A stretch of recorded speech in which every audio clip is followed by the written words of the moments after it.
Okay, I'm going to show you how to identify a weak base from its pKb value. Again, this would also be possible from pKa value. There's already a video that I've got online that'll sort of show you how to get pK or get Ka, negative log it, you can get pKa. Same thing applies for weak acids. Alright, so here's my example of a weak base titration with a strong acid. I already know that this is ammonia because I did the experiment, but I'm going to show you how to titrate it using methyl orange as an indicator. Alright, so you can see my titration beginning here. I skipped a little bit of it, and it's going at 500% speed, so it's very quickly. The equivalence point of this titration is going to give me a product that's acidic. It's going to give me ammonium chloride, alright, which means phenolphthalein is a lousy indicator. So I'm going to want to use methyl red, methyl orange, something like that that's going to turn color from yellow to like a pinkish red in the acidic region. Okay, you can see from the graphic here. I also did this titration backwards. I have the acid in the burette and the base in the Erlenmeyer flask. Okay, so the curve looks a little bit different. Everything still holds. All right, the experiment is still valid. I have one concentration that I know, and I'm trying to determine the concentration of the other substance.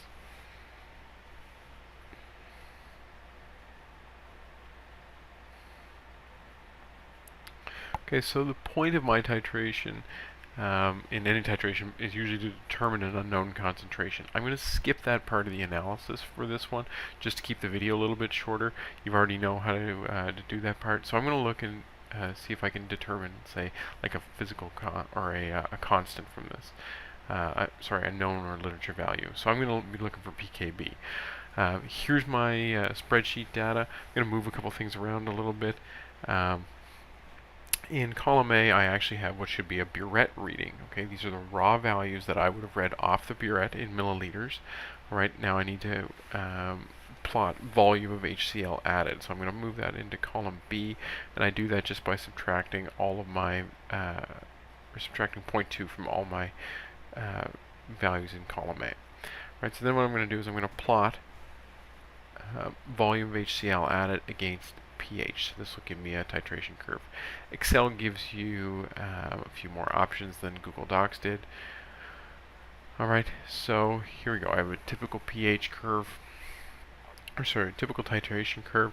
This makes sense. The pH probe was in a basic solution initially, so I have a nice high pH to start.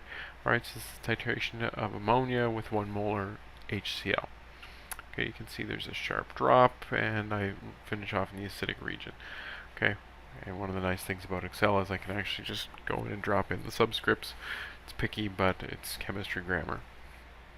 Alright, so I'm going to chuck my axis titles in here. The y-axis is pH, the x-axis is amount of, or let's say volume of HCl added. Don't forget to put your units on. So it would be either milliliters or cubic centimeters.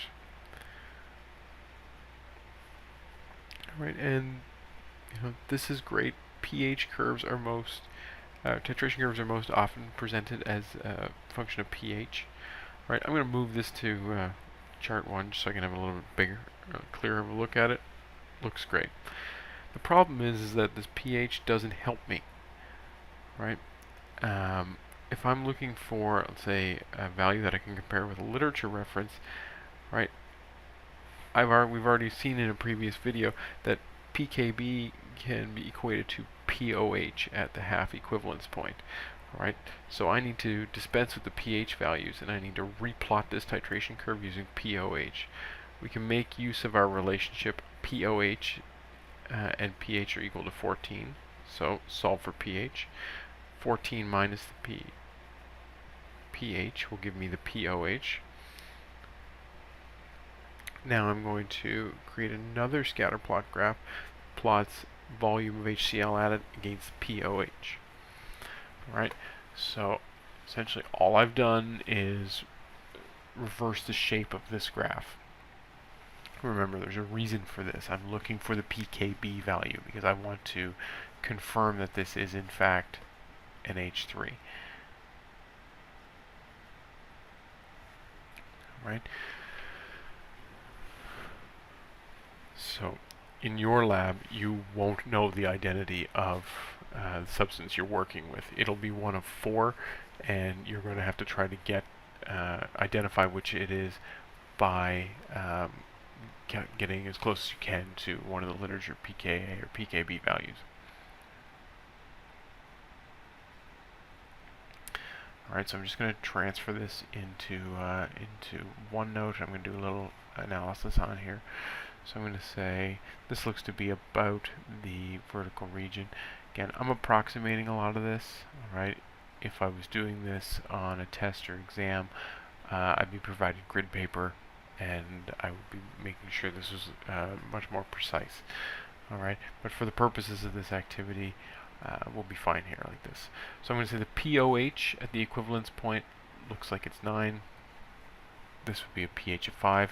This makes sense, right? Because the product of this reaction of ammonia plus hydrochloric acid is going to give me the ammonium ion, which is a weak acid. Okay, so a pH of 5 at the end point makes sense here. Okay. Now, what do I need to do is to say, okay, what is the volume of acid that was required to reach the equivalence point? I'm going to say it's 20 milliliters. Now what do I have to do? I have to look and say, okay, what is half of that volume? Right, so half of the volume would be 10 milliliters of HCl. So now I need to go find the pOH of the solution when I have added 10 milliliters of HCl. Right, so that's going to be this point here. I could go back and reconfirm this with an actual data point off of the graph. Right, for right now, I'm just going to take a rough estimate that this looks like it's about 4.3. Alright, so I'm going to say the pOH is equal to the pKb. The pKb then, in this case, is 4.3. Right, which, if I go and I actually check the literature value for an ammonia solution, or its pKb value, is 4.75, 4.76, somewhere in there. Alright, so this is actually very close. Right, if you were presented with a list of unknown solutions, and you calculated 4.3, it's quite likely that the closest one would be 4.7, so you'd pick that and hopefully identify the unknown, in this case, as ammonia.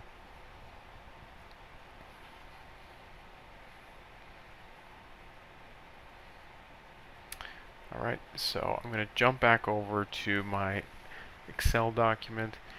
Right, I'm going to just have a look there. Yes, okay, in fact, the point was 4.3-ish, 4.32 I think it said. So now I'm going to make a few statements here on my spreadsheet. Alright, you'll see why I'm going to do this afterwards. This is how I'm going to get you to submit the lab. pOH is 4.3, but I actually want to be a little bit more clear. I'm going to say pOH at the half equivalence point is 4.3.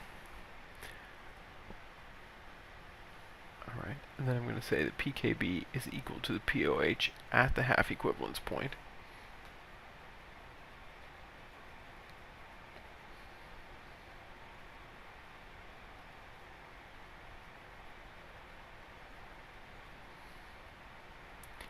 So I'm going to say the identity of the unknown base is ammonia.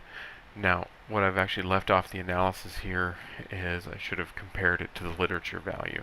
So I should actually pop up on the screen here and say that the literature value for ammonia is 4.7. Alright. Highlight this somehow. I'm going to put a border around it just so I can draw some attention to it. Alright. And here now I have everything in a single sheet. So what I would like you to do is I would like your group to produce a sheet like this, where you have your burette readings, volume of the acid, pH, pOH, if applicable. All right, if you've been given a weak acid, you don't have to do the pOH aspect of this. All right, you don't necessarily need to include the drawings on the graph. It might be quite difficult to do it all electronically.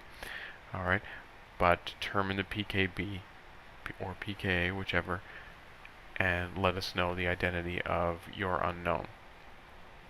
Okay, so what you're going to do is you're going to prepare a spreadsheet like this. You're going to submit the file on Moodle.